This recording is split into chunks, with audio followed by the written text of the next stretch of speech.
focus on the simple things. We want people to vote only those who are rated voters. I think we've solved that with beavers, okay? Yes. Second, when they vote, we want the results to be counted fairly. And when the result is counted fairly, we want the result to be the one that leads to. So IRF is at the center of it. Real-time upload. And again, it should be clear in the law. First, I thought 233 Act was okay, almost 80%. Why did I say so?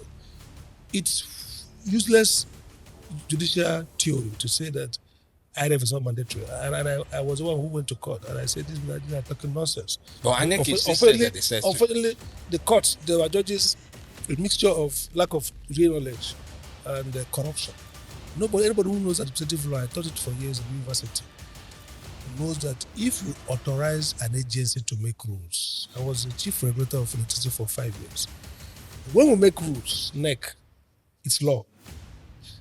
If the judiciary says, legislature says, we don't want to be the one legislating mode of transmission, INEC, you do that.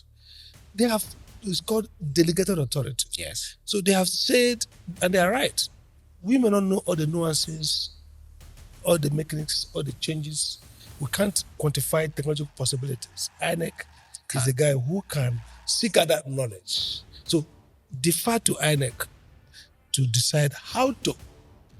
And INEC went through a rulemaking process based on the act, based on the constitution.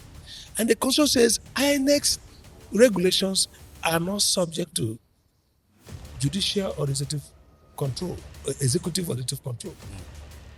INEC makes the rule. INEC can enforce it. INEC use it to do federal election.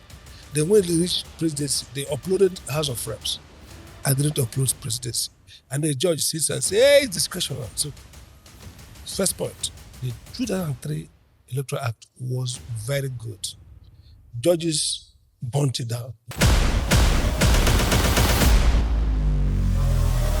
This podcast is brought to you by the Volume Pod in association with the Cable NG and Diazu Development.